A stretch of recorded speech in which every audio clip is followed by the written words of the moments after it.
Olá, eu sou o professor Rogério e hoje nós vamos estudar ali no período da Idade Moderna a formação dos primeiros estados nacionais. Então, as primeiras coroas nacionais dentro dessa realidade, né, que é, né, os estados, né, as coroas nacionais, principalmente as primeiras, né, no caso Portugal, Espanha, França e Inglaterra. E, inicialmente, nós temos que levar em consideração o seguinte: a Europa estava passando pelo momento de transição do feudalismo para a Idade Moderna. E essa transição ela ficou marcada por vários conflitos e, como nós já vimos, né, principalmente a questão da descrença da igreja, né, a descrença da população com a igreja, e como é que essa descrença ela vai ser muito propícia, né, para essa formação dessas coroas nacionais, principalmente por conta das grandes fomes e por conta das grandes guerras. Então a gente vai começar a falar um pouquinho aqui, né, desses estados nacionais e como esses estados nacionais eles vão ser muito importantes, né, para a formação do que nós chamamos, né, de estado moderno.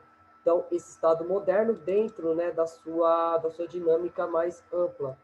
Né? Então, no caso, o Estado moderno é a formação das primeiras coroas nacionais. Né? Então, eu acho que é importante, né, nós usarmos essa imagem, que eu acho que essa imagem ela é bem simbólica, né, dentro desse primeiro momento, que é o seguinte: então, essa coroa feita de ferro, né? E a importância dessa coroa de ferro é por conta que o monarca ele vai ser cada vez mais forte. Fato que antes da Idade Média, antes durante a Idade Média, o monarca ele não tinha tanta representatividade política, mas com o surgimento da Idade Moderna era a formação de uma nova forma de governo que nós vamos chamar, né, de monarquias, né, monarquias absolutistas. Então, no caso, o que foi essas monarquias absolutistas? Então, na questão da centralização do poder. Então, o Estado Nacional moderno, ou o antigo regime, constituiu em um conjunto de práticas envolvendo questões de ordem econômica, social e política, a partir do século XVI. Então, a Europa ocidental sofreu diversas transformações que promoveram o crescimento das cidades, das atividades comerciais e da ciência. Foi em meio a essas mudanças que as monarquias nacionais surgiram, contribuindo para o fortalecimento do poder real e acarretando no desaparecimento gradual da servidão e no declínio do mundo feudal. Então, a monarquia, ela tem assim, a monarquia nacional, ela surge como uma resposta a esses problemas gerados no final do feudalismo. Bem, então, o processo de centralização política nas mãos do rei foi um símbolo da formação dos estados modernos na Europa. Então, os exemplos mais clássicos desse processo foram na Espanha, em Portugal e na França. A mudança na sua forma de governo tornaram mais claras, né, as diferenças entre o mundo moderno e o mundo feudal, entre os principais aspectos que caracterizam as monarquias nacionais estão, no caso, a burocracia administrativa, que ganhou o corpo, né, dos funcionários que tinham a função de desempenhar tarefas administrativas públicas, então, no caso, os funcionários ligados à corte, né, então, os cobradores de impostos, entre outros, a força militar que gerou a necessidade da criação de um exército nacional para conter possíveis invasões ou confronto com outros países e também para estabelecer ordem pública na sociedade. Então, o exército, né, que até então era feito por nobres, então era necessário se formar um exército profissional sob os comandos do rei. Então, leis e justiças unificadas que foram responsáveis pela formação de leis que possuíam caráter de manutenção da ordem, além de melhor proteger os direitos e os deveres do cidadão. No caso, justiça, o legislativo dentro do território. Né? Então, leis consolidadas, leis permanentes. E o sistema burocrático, que marcou o surgimento das tarifas, dos tributos, da cobrança de impostos, né, para sustentar as despesas públicas. Então, como o rei ele tinha que ter um sistema público de administração, no caso, os coletores de impostos, entre outros, e o exército, ele precisava ter um sistema burocrático para cobrar esses impostos, assim não gerando ou não levando ao endividamento do poder público. E né? Então, o desenvolvimento das navegações marítimas marcou a busca da expansão territorial nos estados nacionais modernos. Então, os reis almejavam conquistar riquezas além mar. Então, atento novos mercados, expandindo o seu comércio local. Então, no caso, a busca por metais preciosos e o interesse da propagação da fé cristã também impulsionou a descoberta de novos territórios. Então, os estados nacionais, principalmente o moderno português, retratou claramente isso com a colonização da América, né, entre o século XVI até mais ou menos ali o século XIX. Então, o objetivo dos portugueses foi concretizar na prática colonizadora, né, que ocasionou a ampliação das suas fronteiras e a obtenção de novos comércios. Então, o descobrimento de locais com metais preciosos e a disseminação do catolicismo, resumindo perfeitamente as ambições dos estados nacionais, que eram possuir cada vez mais poder e mais território. Né? Então, o rei, né, quando ele volta a ter o poder aliado com a burguesia, ele almejava expandir o seu território, expandir a sua influência naquela região. Isso vai fazer com que ele se torne cada vez mais influente dentro daquela realidade. Então, a formação dos estados nacionais modernos então, representou uma fase das relações comerciais de alguns países europeus, que contribuiu para a centralização do poder político real, como foi o caso do rei francês Luís XIV, que simbolizou em uma frase o período dizendo que o Estado sou eu, chamando também de Rei Sol. O Luís XIV ele retratou o apogeu dos reis no antigo regime até o surgimento do período iluminista, até o século XVIII, que criticou a política centralizadora dessa época. Então, no caso, um dos reis monarcas mais consolidados foi o Luís XIV, que nós vamos ver nas próximas aulas, qual foi a importância dele para a formação do Estado francês, o Estado monárquico, né? Levando em consideração isso. Bem, então, nesse sentido, nós vemos nessa imagem um jogo de xadrez e qual era a importância do monarca. Então, o monarca, o rei, ele começava e terminava o jogo. De uma certa forma, era ele que dava as cartas. Então, ele vai se tornar um rei absoluto dentro daquele momento. E isso vai ser também garantido com o tema da próxima aula, que são a filosofia, né? A filosofia filosófica, né? A filosofia política naquele momento de Maquiavel, entre outros. Bem, então, no caso, nós vamos começar com as monarquias ibéricas. Né? Então, a Europa medieval é um barril de pólvora que cria com gritante desigualdade e a exploração dos camponeses ao extremo. Nobres lutando entre si pelo poder, entretanto, em atrito com o papado. Quando a Igreja Católica pensou na solução ideal, né? Então, focalizar na atenção da população em um inimigo externo que pudesse unir todos em torno do cristianismo, no caso, os muçulmanos. Então, dentro do contexto, o Papa convocou a cristandade para livrar a Península Ibérica dos infiéis, fazendo levas e levas de peregrinos rumanos, né, para lá, buscando a consolidação ou conciliação com o divino e a fortuna, incrementando os contingentes cristãos. Então, no caso, as cruzadas também, que tinham como objetivo libertar a Terra Santa, né, no caso, Jerusalém da mão dos infiéis, também vai ter um papel fundamental para a libertação da cidade de Lisboa, né, ali em Portugal. E a libertação da cidade de Lisboa é o ponto essencial para o início das cruzadas e a consolidação dos estados ibéricos, no caso, a Espanha e Portugal. Bem, então, entre os nobres, nesse período, somente os primogênitos se habilitavam a herdar as terras, né, dos títulos, entre outros, os filhos homens que se restavam entrar para o clero ou buscar a fortuna, né, em terras distantes como cavaleiro. Então, portanto, só a plebe rumou para a península, né, para a Península Ibérica, mas também a nobreza, os quais enxergaram na conquista a possibilidade de obter terras e títulos. Então, as cruzadas, ela tem esse caráter, né, de resgatar o glamour, assim, os privilégios da nobreza, principalmente aqueles que não eram senhores feudais. No caso, esses que não eram senhores feudais, eles vão buscar a fortuna em outros territórios, incluindo na Península Ibérica, onde eles iriam tentar conquistar terras e riquezas dentro desse contexto. Isso que é importante de nós estarmos frisando aí nesse momento.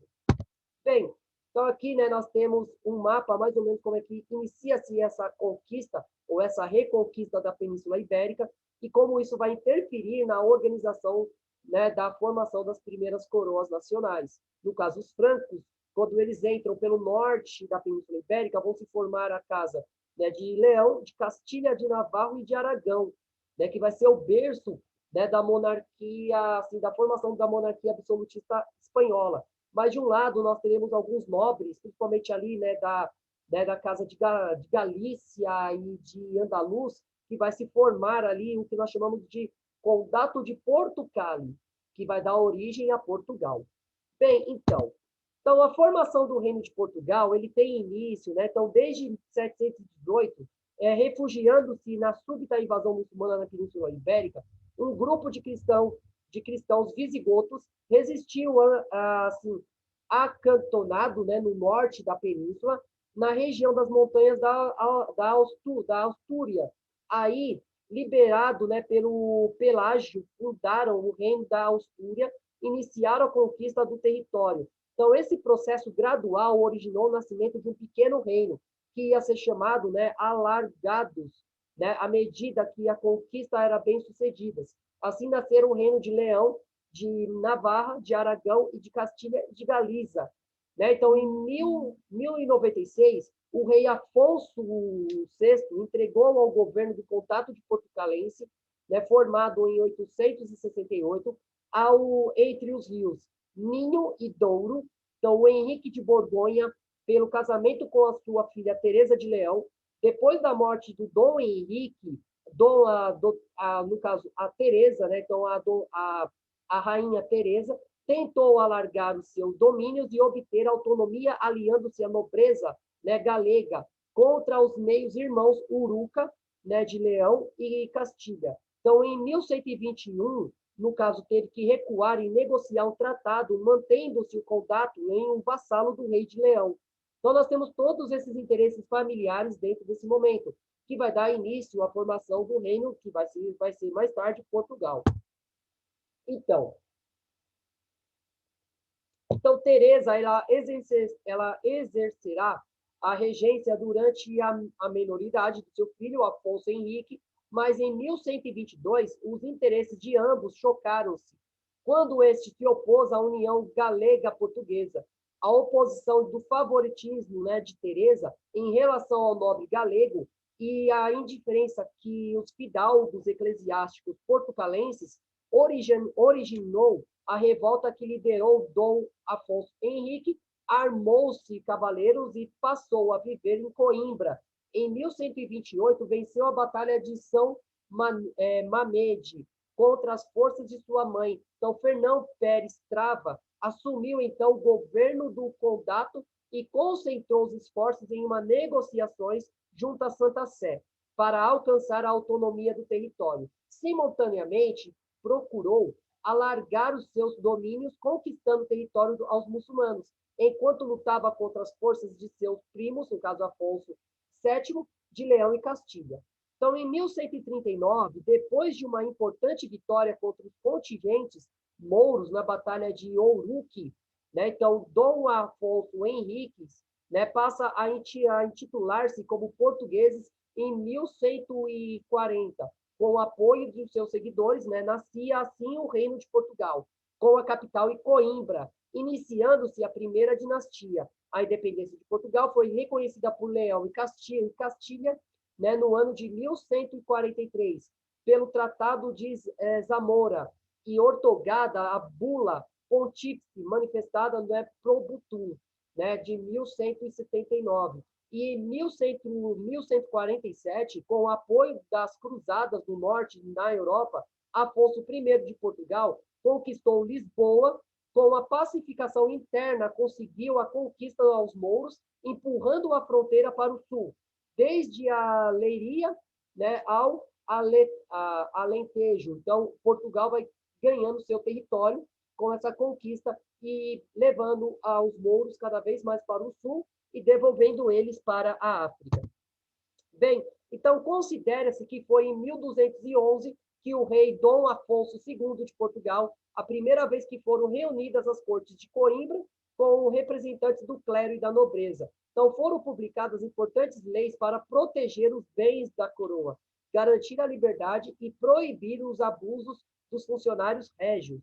Então, em 1249, Algarve, né, Morisco, né, foi incluído como rei cristão de Portugal, concluindo a conquista portuguesa. Isso aconteceu no reino, né, no reinado de Dom Afonso III de Portugal, que acrescentou a sua intitulação Rei de Portugal e de Algarve. Né? Em 1254, foram realizadas cortes, né, em Leiria, onde estavam, pelas primeiras vezes, representadas as vilas e das cidades. Então, começa a ter essa organização política ali naquele momento. Em 1297, Dom Diniz selou a paz com o rei de Leão de Castilha e fixou os limites fronteiriços, né, pelo Tratado de Alcanices. Né? Então, no ano antes, em 1290, adoptara, né, ele vai adaptar a língua oficial do Reino de Portugal. Em vez do latim, a língua vulgar do galego-português, e que chamou de língua portuguesa. Nesse mesmo ano, foi fundada a primeira universidade em Portugal. Então, começa o período que ganha na história chamado de escolástica, a formação das primeiras faculdades, principalmente ali na região, né, entre a Península Ibérica e as Ilhas da Bretanha. Né? Então, em 1336, né, sendo o rei Afonso IV, foi realizada a expedição às Ilhas Canárias. Então, o resultado não foram os esperados. O arquipélago foi disputado pelo rei de Castilha, Afonso XI, que conseguiu obter do Papa a posse dessas ilhas. No mesmo reinado de Afonso IV, em 1348, o país foi assolado por pela peste negra de setembro a dezembro daquele ano. Isso vitimou muita gente, começou a haver falta de mão de obra. Leis foram criadas para impedir a vagabundagem e aqueles que trabalhavam nos aterros oficiais deveriam voltar para trabalhar nelas. Então, a peste, né, vai dominar também Portugal nesse momento e vai gerar vários problemas sociais, principalmente pela falta de trabalhadores. Outra medida do rei anterior foi a criação dos chamados juízes de fora. Então, os juízes eram agora nomeados pelo rei e não eram mais eleitos pelos conselhos. Então, esta era uma importante medida de centralização régia, de um poder absoluto. Então, o rei ele tinha poderes divinos dado por Deus para que ele estivesse naquela posição. Então, ele vai ter o privilégio de governar de uma forma absoluta. Então, o último rei da primeira dinastia foi Dom Fernando, filho de Dom Pedro I, neto de Afonso IV. Então, esse reinado foi marcado pela guerra contra a vizinha Catalunha, né? Então, o reino de Castilha. Né? Esses foram chamadas de guerras fernandinas. Né? Fernandinas. Então, começando a primeira em 1369, 2 anos após ser rei, né? Terminando a última em 1382. Nesse ano foi assinado o Tratado, né, de Salvaterra de Magos.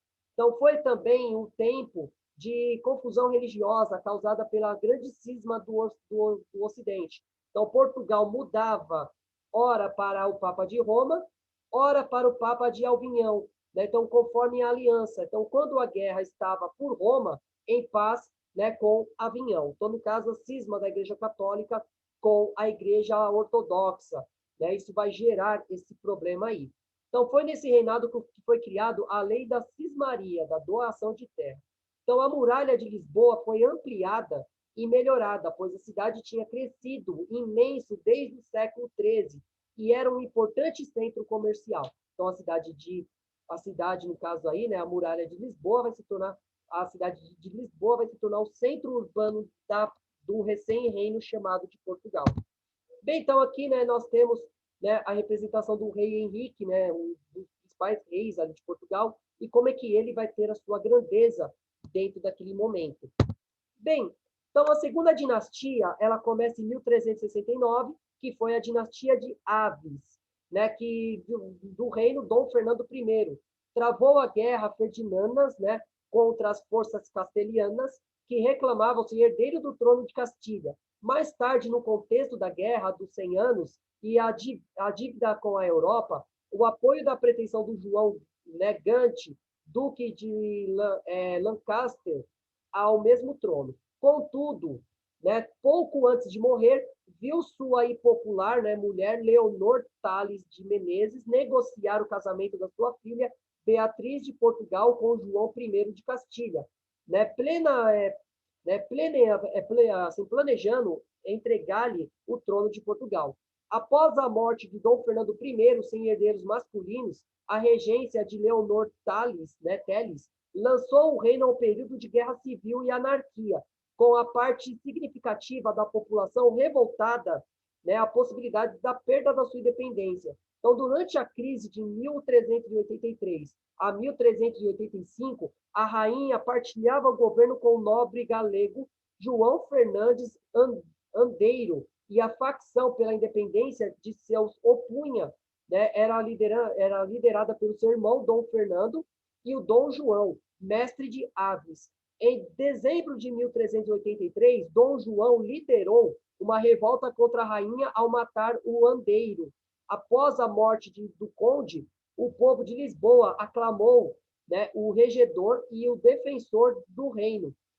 De imediato, as forças de Dom João I de Castilha entraram em Portugal, cercaram Lisboa, mas em abril de 1384, Nuno Alves, né, Alvarez Pereira, nomeado, né, fronteiro né, Alentejo, vence as forças castelhanas em número superior em sua Batalha dos Atoleiros. Então, no caso, nós temos essa luta entre portugueses e espanhóis para o domínio ali daquela região.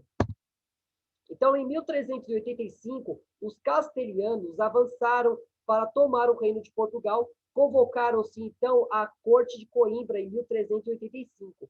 Um dos grupos nobres foi o Nuno Alves Pereira, então São Nuno né, de Santa Maria, e burgueses, né, como o Álvaro Paes, após, né, então opôs-se o partido legitimista leal de Dom Leonor, né, então, da rainha Leonora, né, então procurando garantir a independência do reino. Nomearam, então, o rei de Portugal, Dom João I, mestre de Aves, filho ilegítimo de Dom Pedro I. Assim terminava a dinastia de Borgonha, iniciava-se uma nova e segunda dinastia portuguesa, a dinastia de Aves. Então, com aliados ingleses, Dom João I liderou uma vitória determinante na Batalha de Aljubarrota, né, que aniquilou definitivamente o exército castelhano e assegurou a independência do reino. Então, os exércitos portugueses foram comandados pelo Nuno Alvarez Pereira, nomeado como condestável do rei, né, do reino. Meses depois, o condestável invadiu Castilha e infligiu novas derrotas às batalhas, né, de Valverde, e o casamento de Dom João com a filha, né, de Filipa de Lancaster, né, então filha inglesa do rei João de Gante, e a assinatura do Tratado de Windsor, né, em 1386, selaria a Aliança Luso-Britânica, que é uma das alianças mais importantes da história de Portugal. Então, essa aliança vai se render grandes frutos, né, principalmente apoiando os dois reinos, que Portugal apoiou a Inglaterra contra a França na Guerra dos 100 Anos, e a Inglaterra vai apoiar Portugal contra os espanhóis. Então, o filho do novo rei, né, com sua esposa, são chamados de ínclita geração. Então, a nova dinastia marcou o período de grandes mudanças na sociedade, substituindo a antiga aristocracia por uma nova, que iria ser responsável por uma nova era na política, né, na história portuguesa, dando início ao período de auge, né, da coroa portuguesa naquele momento. Então, aqui nós temos, né, essa batalha dessa revolução, que vai tirar a família, né, Borgonha e vai colocar, no caso aí, a família de Aves no poder, né, de Portugal. Então, a formação da Espanha.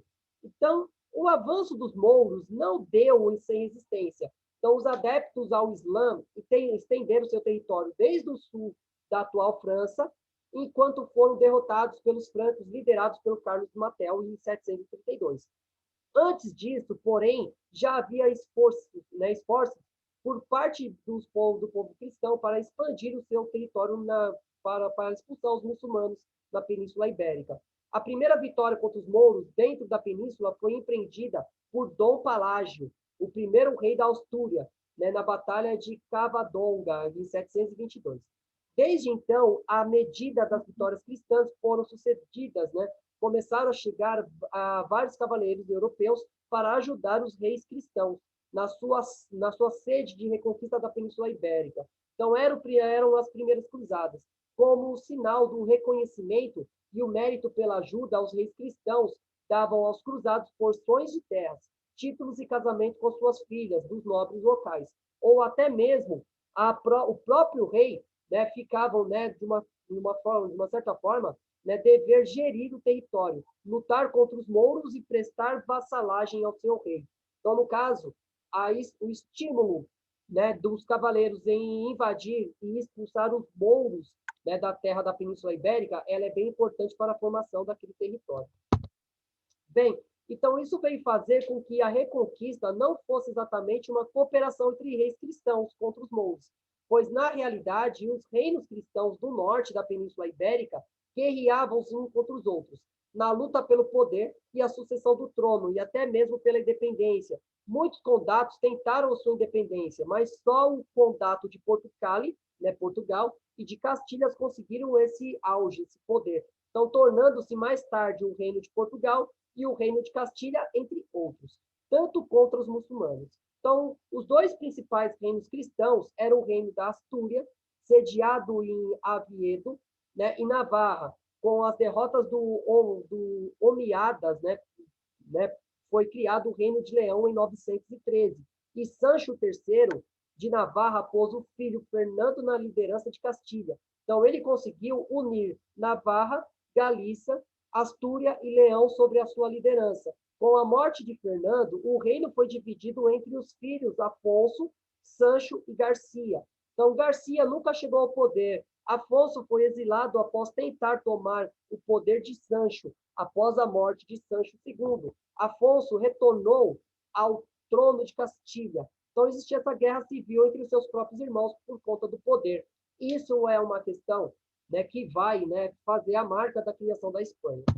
Bem, então, Castilha e Portugal passaram a ser, então, dois estados, né, dois reinos, né, fazer frente aos mouros. Uma vez que Castilha conseguiu unir debaixo da mesma coroa Galícia, Astúria, Navarra e Catalunha. Então, Portugal conseguiu mais eficazmente, né, então, no caso, rapidamente expulsar os mouros, sendo que no século XIII, o rei Dom Afonso, né, de Algarve, ele terminando assim a reconquista portuguesa. E a partir daqui, Portugal foi afirmando a sua independência e identidade. Até o século X, até o século XV, e que foram iniciados os descobrimentos com a exploração e conquista do norte da África. Então, Castilha foi bem mais lento em sua reconquista, sendo que terminou completamente no final do século XV, né, com, né, o casamento da família de Navarra com a família de Castilha, né, no caso, dando início ao Reino de Portugal. Então, aos poucos, as terras dos domínios mouros foram se reduzindo até uma pequena porção em Granada. Então, a Espanha foi unificada através dos reis católicos Isabel I de Castilha e Fernando II de Aragão. Sob o reino, o último reduto mouro, Granada, foi conquistada. Né? Outro fato importante do seu reinado foi a redução do poder da nobreza. Então, os mouros e judeus foram obrigados a se batizar ou se exilar. Então, a reconquista foi finalizada em 1492, né, com a tomada de Granada, por parte do reino dos reis católicos, que anexaram a coroa de Castilha. Nesse mesmo ano, ocorreu o descobrimento da América, em nome da coroa, né, por Cristóvão Colombo. Então, em 1492, foi a formação definitiva da Espanha. E a Espanha, né, com isso, vai conseguir também ali dominar e conquistar, né, as terras americanas além-mar.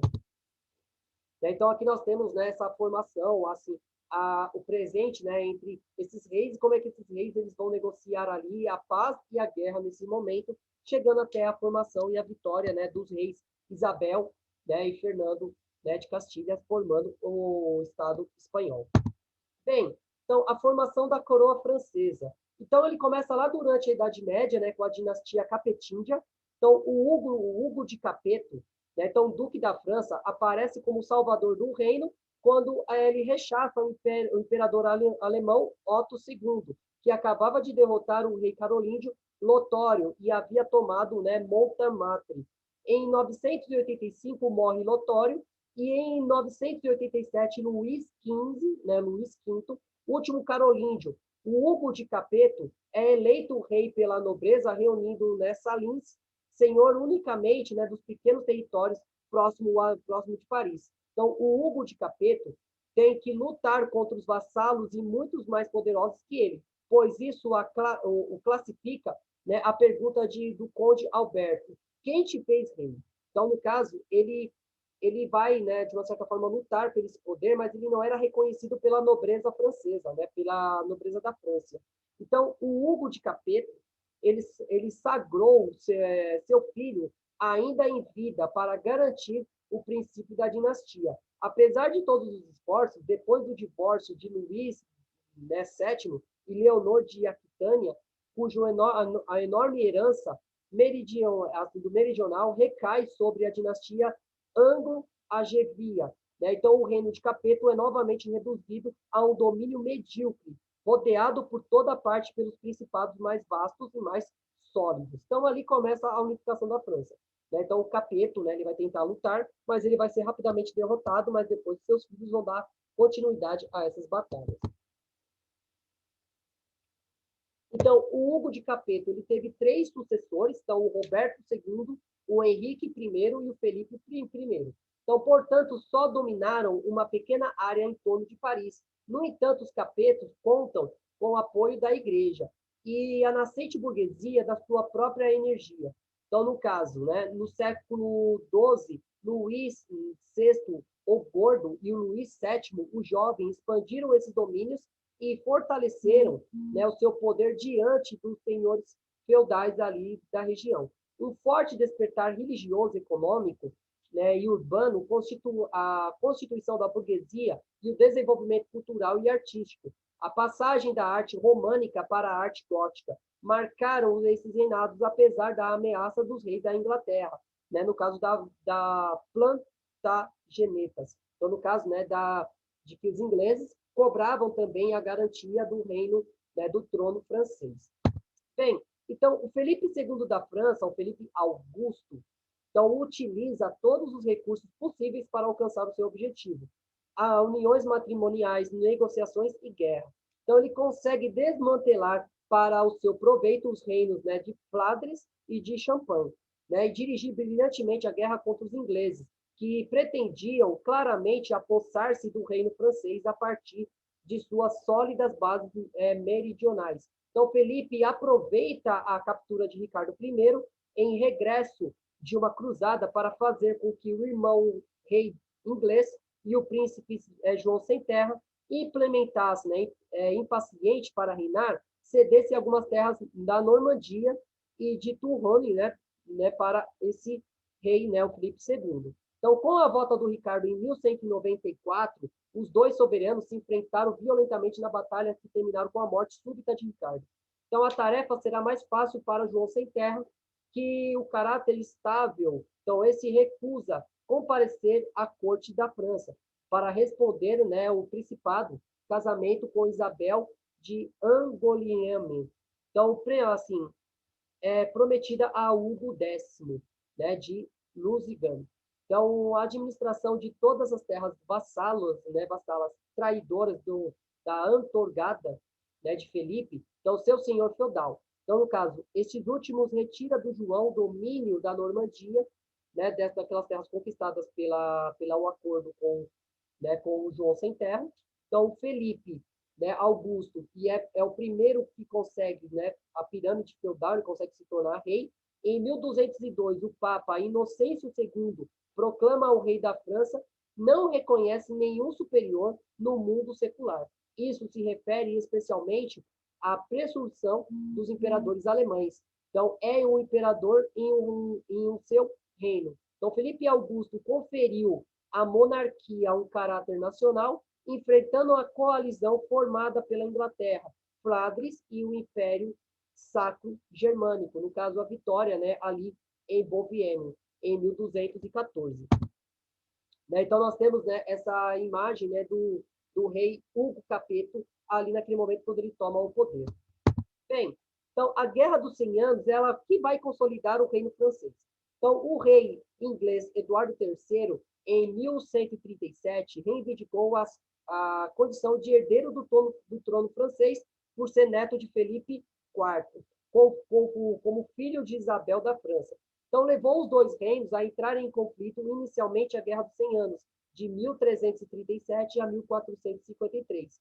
Então, nos séculos XIV e XV, a dinastia de Valois, que passaram a governar a França a partir do reino de Felipe VI, de 1328, foi contida em seus progressos pela Guerra dos 100 Anos, para decidir a quem pertencia as terras francesas que foram herdadas pelo rei inglês. Então, a guerra foi assinalada pela derrota em Crécy, em 1346, e Poitiers, em 1356. No caso aí também Iazecourt, em 1415. Os esforços de Carlos V, de 1364 a 1380.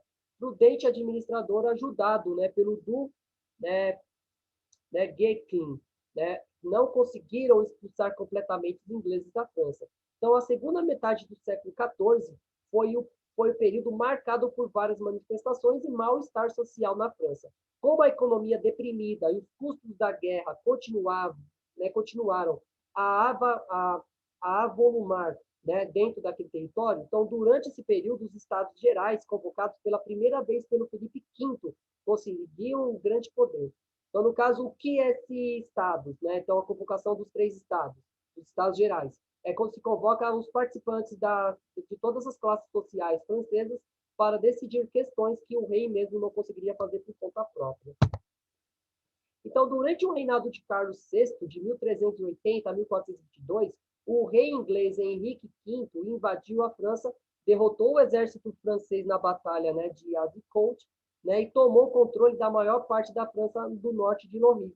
Então, após o reinado de Carlos VI, as discórdias sangrentas entre o Amargac de Bourguignon e Joana d'Arc salvou a França, com o rei Carlos VII, de 1422 a 1461. Restaurou e dotou de um exército permanente, e a Inglaterra perdeu as suas possessões na França, exceto a cidade portuária de Calais, no norte da França. Então, a vitória francesa assinalou o rei como a maior poderosa força política da França, no final do século XV, com a conquista da Bretanha e de Borgonha no território francês, aproximou-se da sua atual configuração. Então, aí se forma o escudo da família de Borgonha dentro ali naquele momento, na consolidação do Estado francês.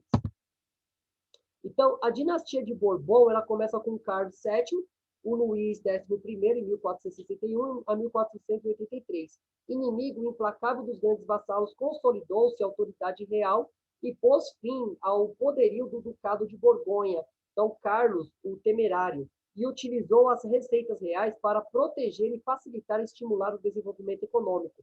Seu sucessor, o Carlos VIII, rei de 1483 a 1498, casou-se com Ana, a duquesa da Bretanha.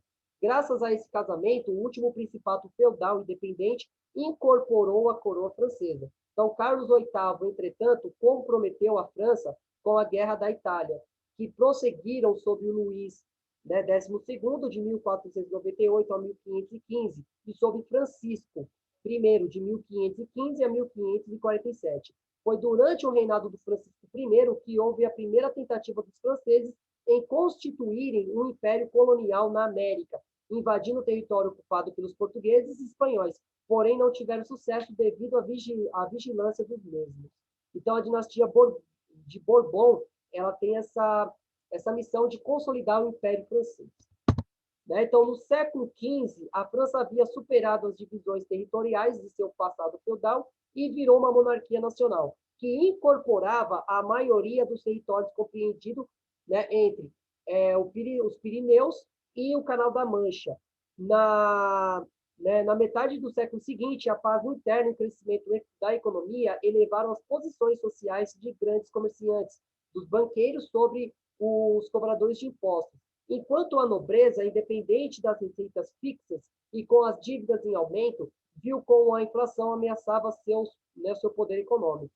Então, os 3 primeiros monarcas né, do período, no caso, Carlos VIII, Luís XII e Francisco I aproveitaram o forte crescimento da nação e a estabilidade interna para reclamar pelas armas o reino de Nápoles e o ducado de Milão. Então, na década de 1520, a guerra italiana se transformaram em ampla disputa entre a França e a dinastia de Habsburgo, né, e os reinantes da Espanha e da Áustria.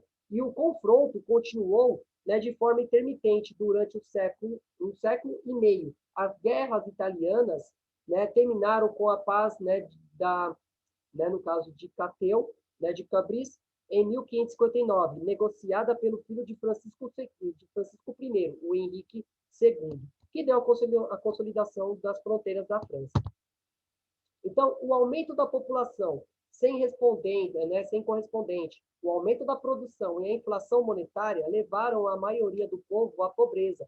A reforma protestante, que se propagou a partir da Alemanha durante o reinado de Francisco I, havia atraído muitos seguidores, mas na década de 1540 e 1550, os postulados da doutrina do João Calvino conseguiram o apoio de muitos partidários entre a nobreza e o povo simples. Então, o Henrique considerou o calvinismo como uma ameaça à autoridade real e tentou acabar com eles, sob o reinado de 3 filhos que lhe sucederam, as guerras religiosas, onde misturaram os conflitos religiosos, políticos e dinásticos, né, e dilaceraram o país. Então, sob a dinastia de, né, Valois e Bourbon, né, no caso a França, levantou-se para contestar a hegemonia europeia no século XVI a XVIII, principalmente nas guerras de Luís XIV, que é a consolidação do Império Francês.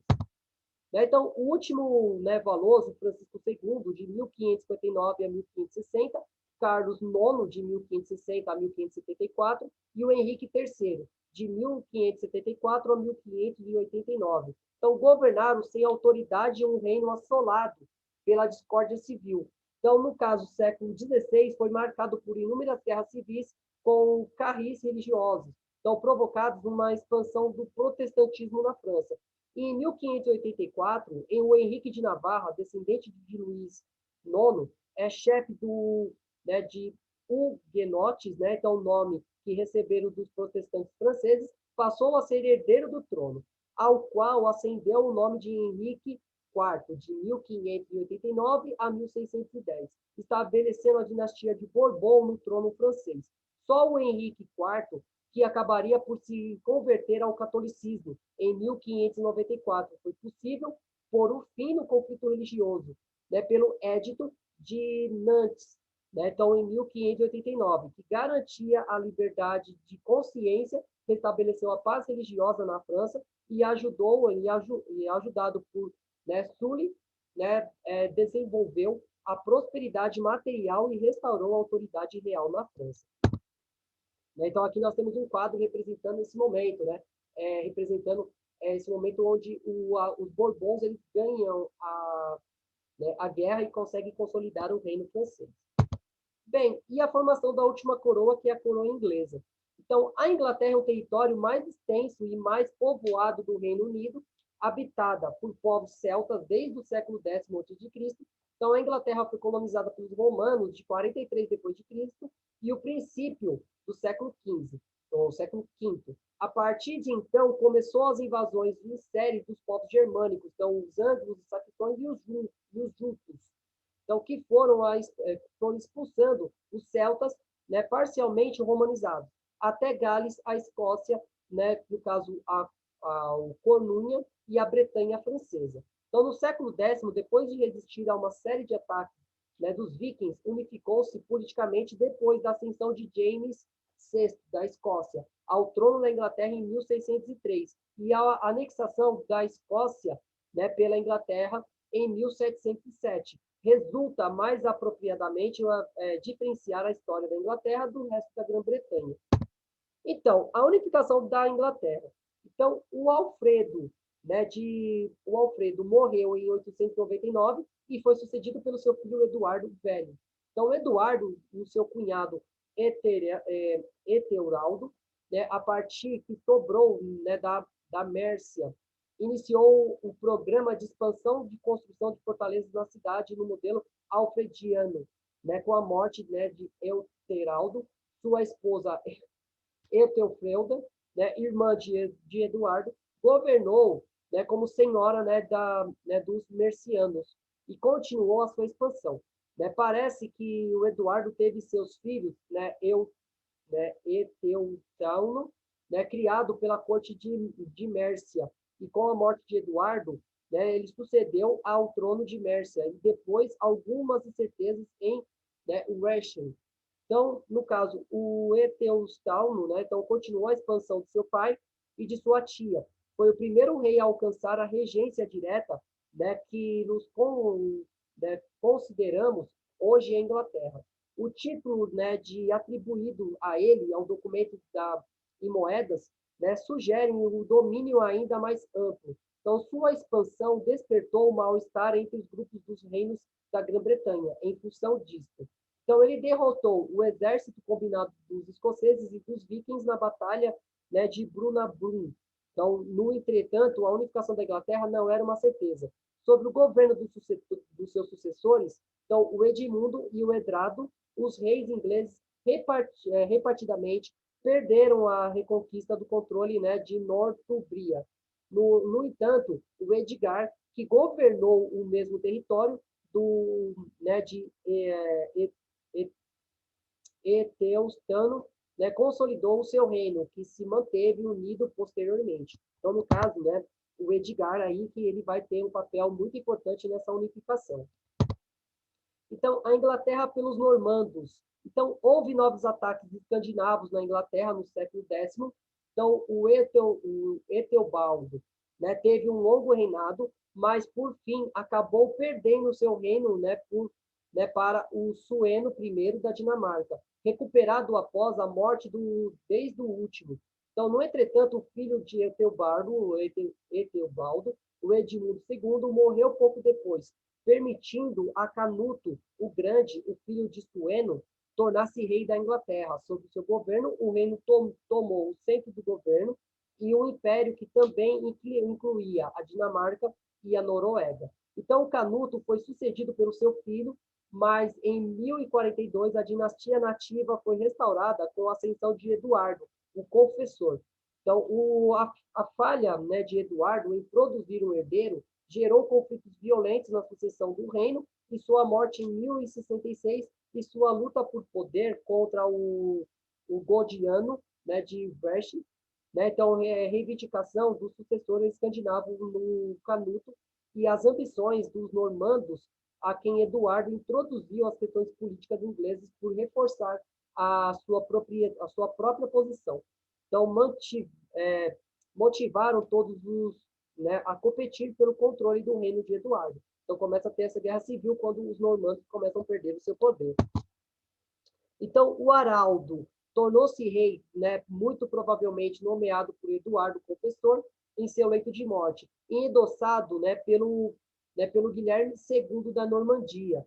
Né, Heraldo III, né, da Noruega, auxiliado, né, pelo Tostigo, irmão distante de Haraldo, né, e o Sueno II da Dinamarca. Todos reivindicaram o trono. Desde longe, a mais forte reivindicação hereditária foi de Edgar, né, o Atelingo. Né? Então, no caso, porém, a sua juventude e aparenta falta de aliados poderosos levou a ser, né, preterido e não desempenhar o papel importante nas suas lutas em 1066. Então, embora tenha se tornado rei por curto período, né, de tempo, no caso, após a morte do Haraldo. Então, em setembro de 1066, Haraldo III da Noruega desembarcou no norte da Inglaterra com uma força de aproximadamente 15 mil homens e 300, né, dracares, 50 homens em cada barco. Né? No caso, com ele estava o Tostigo, né, que lhe havia prometido apoio. Então, o Haraldo, ele derrotou as forças norueguesas, matando o Haraldo III da Noruega e Tostigo na batalha, né, de Stantford. Né? Então, tem essa parte aí importante dessas batalhas que vão consolidar o poder desse rei. Então, em 28 de setembro de 1066, o Guilherme III da Normandia invadiu a Inglaterra como a força de normandos, numa campanha conhecida como a Conquista Normanda. Então, em 14 de outubro daquele ano, após ter marchado o exército esgotado, né, todos caminhando para Yorkshire, né, o Araldo lutou contra os normandos na Batalha de Hastings, onde o exército da Inglaterra foi derrotado por Araldo, morto.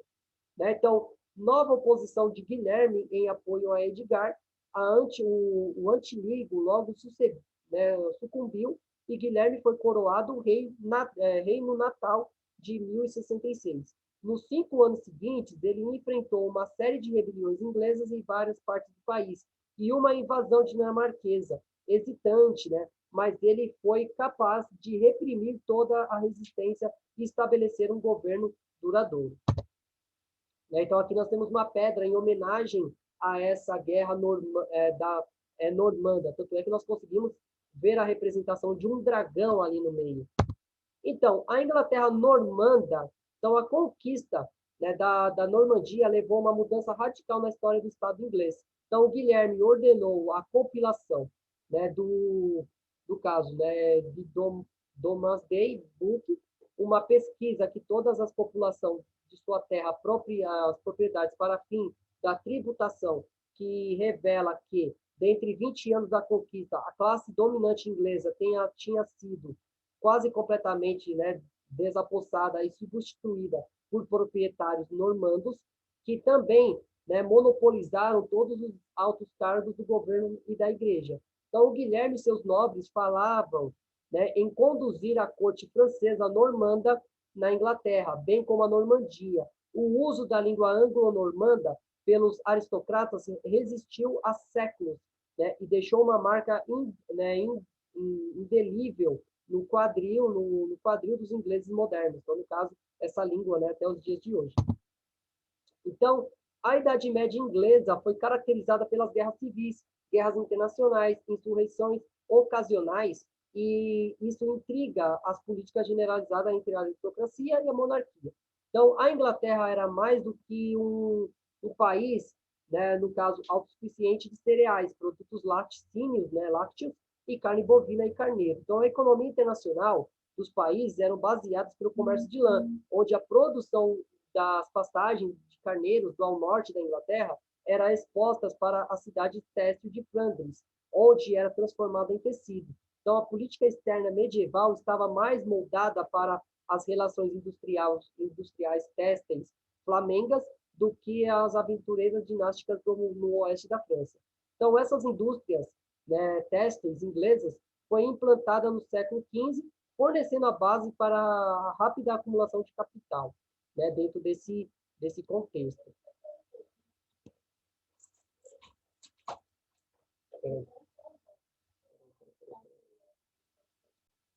Então, né, dando continuidade aqui, né, então a gente estava falando ali, né, sobre, né, a questão do rei, né, do rei inglês. Então, no caso, né, da Idade Média, então ela vai ser caracterizada, né, por essas lutas, né, principalmente por conta das indústrias têxteis. Então, no caso, o Henrique I, que vai de 1100 a 1135, filho do Guilherme I, deu continuidade à política de integração. Então, durante o desastroso reino do Estevão I, sobrinho do Henrique I, de 1135 a 1157, os barões feudais ganharam poder e instalaram guerras civis que houve em incursão gauleses e escocesas. E a morte do Henrique I, que haviam nomeado a sua filha, a Matilde, como sucessora ao trono. Então, Estevão ele se autoproclamou rei. Em 1139, a Matilde, que era casada com o conde de Anjou, né, no caso de Plantageneta, então ele invadiu a ilha e capturou Estevão. Então, este último foi restaurado em 1148. E, por fim, chegou-se ao entendimento pelo qual ele seria sucedido ao trono pelo filho de Matilde, Henrique de Anjou. Né? Então, e o filho da Matilde, ele subiu ao trono, né, como Henrique II e logrou, né, e logo tentou centralizar o poder, afastando o país do feudalismo. Seu sucessor, o Ricardo I, Coração de Leão, ele dedicou-se à Terceira Cruzada e a defender os seus territórios no continente contra Felipe II, né, da França. Com a morte do Ricardo I, o seu irmão João Sem Terra o sucedeu. Então, João perdeu a Normandia, né? Então, ele vai perder a Normandia e outros territórios na França, além de hostilizar a nobreza feudal e a igreja, de tal maneira que este, em 1215, né, revoltar-se, né, contra o rei, forçaram a assinar o Tratado da Carta Magna, né, que vai impor limites ao rei, tornando-se a França o primeiro país, né, com um parlamento. Então, em 1216, com a morte de João, subiu ao trono seu filho Henrique III. Seu reinado pouco durou, né, tão pouco, foi brilhante. Caiu derrotado aos franceses e se submeteu ao papado. Então, em 1258,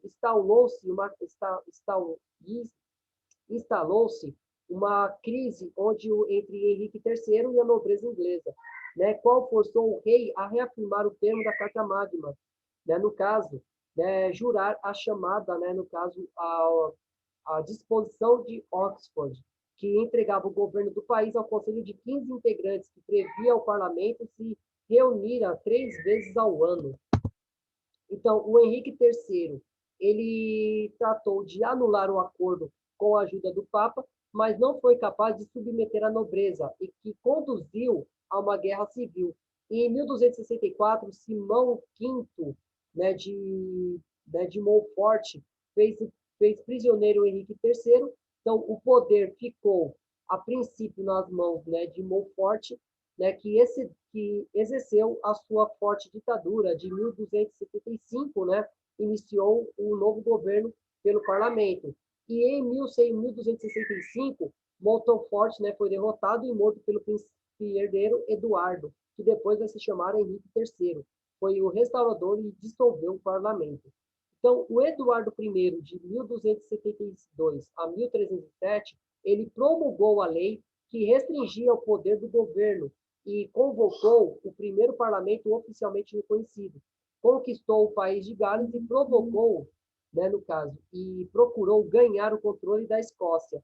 O plano desse foi custoso e demorado, e se finalmente, né, abandonado após a derrota do seu filho e sucessor, Eduardo II, na batalha, né, de Bannockburn, né? Então, ali, naquele momento. Então, aí nós temos essa imagem que é a guerra ali, a guerra entre, vai ser esse processo de unificação. Bem, gente, então, agradeço a todos até aqui, né, por estar acompanhando aqui com a gente, né? Eu sei que hoje ficou muito longo, né? Eu também tive alguns contratempos aqui, tive que parar um pouquinho a gravação, não ficou muito legal. Mas, assim, também os nomes são tristes, né, nesse momento, né, nesse período da história. Então, agradeço a todos aí pela paciência, né, né, pela atenção. Então, assim, gostou, né? Deixa aí o seu like aí para valorizar o nosso grupo aqui. Então é importante nós sempre estarmos, né, voltados para a continuidade da história. Então já agradeço aqui a todos, né? Fica aqui um forte abraço e até mais.